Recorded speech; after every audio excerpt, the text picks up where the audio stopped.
Rajah di sebelah menunjukkan graf fungsi y sama dengan cos x. Okey, dah tahu yang biasa daripada 1 sampai 360.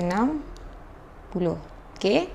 Lepas tu nampak minimum negatif 1, maksimum negatif 1. Lakar setiap fungsi trigonometri pada paksi yang sama. Jadi y sama dengan 1/2 cos x. Okay. Jadi kita tahu nombor depan ni melambangkan amplitude. So ni melambangkan amplitude. Jadi amplitude dia daripada 1/2, daripada 1 dia akan jadi 1/2. Jadi sini 1, dia akan ada sini 1/2. Bila 1/2, bawah pun akan jadi negatif 1/2. Nampak tak, dia bahagi 2. Tapi yang lain dia akan stay. Maksudnya dia punya kosong ni dia akan stay kat 90. Minimum dia still dekat 180. Nampak? So ni pun dia akan naik balik. Tak, graf dia akan jadi mengecil macam ni. Di mana minimum dengan maksimum dia akan jadi 1/2. Tapi kita tengok belakang ni dia punya, sekarang ni kita tengah cakap pasal amplitude dengan tempoh. Tapi tempoh dia sama sebab tempoh ni kita tengok depan x. So sini nampak tak, ni cos x, ni pun cos x. Jadi tempoh sama. Tempoh ni kalau untuk sin dengan cos sama dengan 360 bahagi depan x. Jadi depan x1 still dapat 360.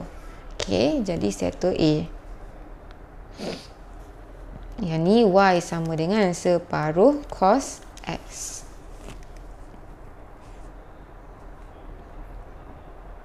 Okey. Jadi sekarang y sama dengan cos x/2. Jadi bila B ni nampak y sama dengan cos x/2. Kita tahu yang penting tahu amplitude. Amplitude ni depan kita punya fungsi ni iaitu sama juga 1. Dia akan stay maksimum 1. Minimum pun negatif 1. Okey.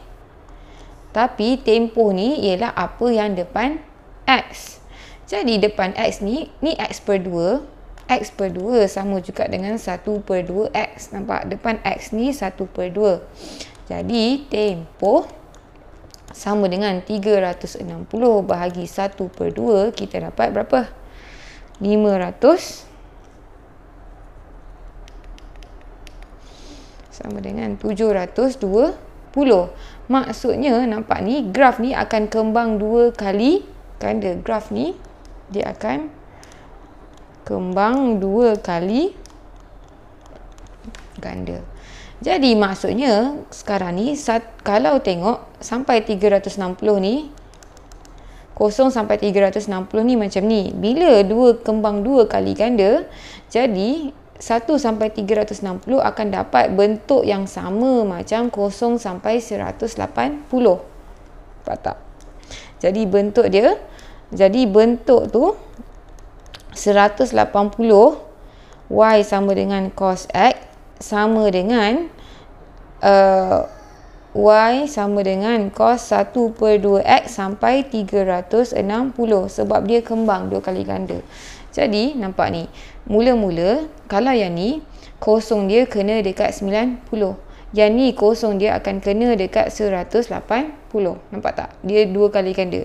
Sekarang titik bawah ni dekat 180. 2 kali ganda, titik bawah ni akan kena dekat 360.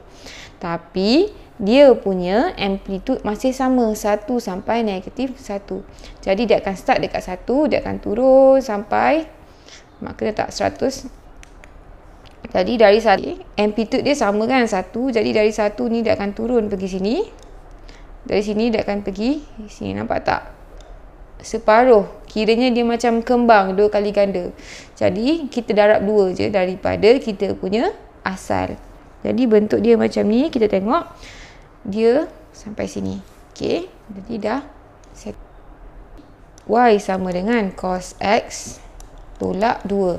Kita tengok amplitude dengan tempoh tak berubah. Jadi dia mula-mula kita tengok dulu dia graf yang sama. Tapi dia tolak 2. Bila tolak 2, graf ni akan turun 2. Kenapa turun 2? Sebab kita tengah cakap pasal Y. Bila Y tolak 2, maksudnya kita akan turun, graf ni turun 2 ke bawah. Jadi 1 tolak 2 akan dapat berapa?